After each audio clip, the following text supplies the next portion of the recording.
कविता 4 अभिनव मनुष्य। अभ्यास। पहला मेन, एक वाक्य में उत्तर लिखिए।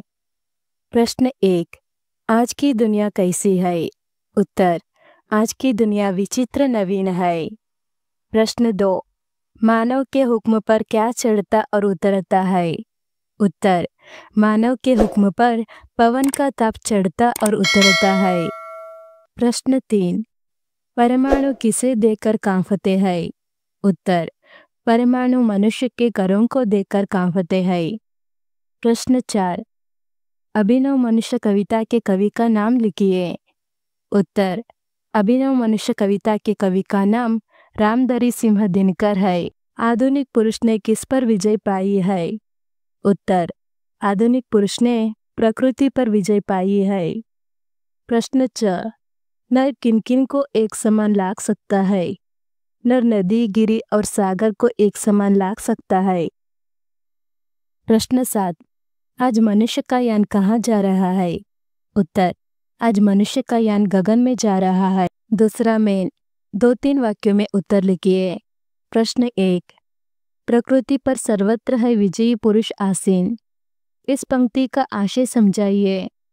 उत्तर, प्रकृति पर सर्वत्र है विजयी पुरुष आसीन।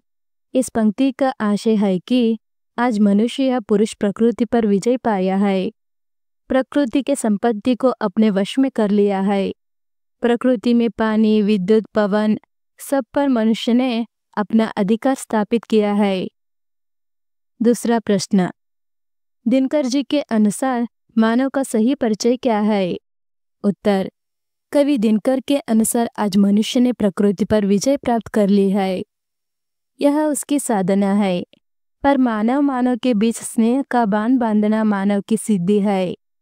दिनकर जी के अनुसार मानव का सही परिचय यह है कि आपस में भाईचारे बढ़ाए, आपसी बंधनों को तोड़े और मानव से प्रेम करे।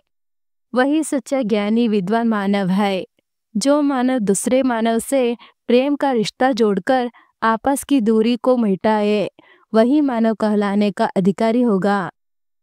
तीसरा प्रश्न, इस कविता का दूसरा कौन सा शीर्षक हो सकता है, क्यों? कवि ने अभिनव मनुष्य सार्थक शीर्षक दिए हैं। अगर दूसरा शीर्षक दे सकते हैं तो प्रकृति और मानव प्रेम का मानव की सिद्धि दे सकते हैं, क्योंकि प्रकृति पर विजय प्राप्त करना मनुष्य की साधना है। मानव के बीच स्नेह का बांध बांधना मानव की सिद्धि है। तीसरा मेन, भावार्थ लिखिए। यह मनुष्य जो सृष्टि का श्रृंगार, ज्ञान का, विज्ञान का, आलोक का आगार, व्योम से पाताल तक सब कुछ इसे ज्ञेय, पर न यह परिचय मनुष्य का, यह न उसका श्रेय। उत्तर, यह मनुष्य सृष्टि का श्रृंगार है। मनुष्य आज प्रकृति पर विजय पाया है। आज यह मनुष्य ज्ञान और विज्ञान आगार है, अपने आधीन कर लिया है। नए नए आविष्कारों से मनुष्य आज आकाश तथा भूमि पर अधिकार पाया है। वह प्रकाश का आगार है। आकाश और पाताल के सभी रहस्य मनुष्य को मालूम है। आज मनुष्य को आकाश से लेकर पाताल तक सब कुछ मालूम है, सभी का ज्ञान प्राप्त है। पर मनुष्य को आज दूसरे मनुष्य से स्नेह नहीं है, इसलिए यह उसकी कीर्ति नहीं है। उदाहरण के अनुसार दुकान शब्दों को पहचान कर लिखिए। नवीन, आसीन, बाप, ताप, व्यवधान, विद्वान, श्रृंगार, आगार, गे, श्रेय, जीत, पीत। फिफ्थ मेन, पंक्तियां पूर्ण कीजिए। ಕೊಟ್ಟಿರುವ ಸಾಲುಗಳನ್ನು ಪೂರ್ತಿ ಮಾಡಿ।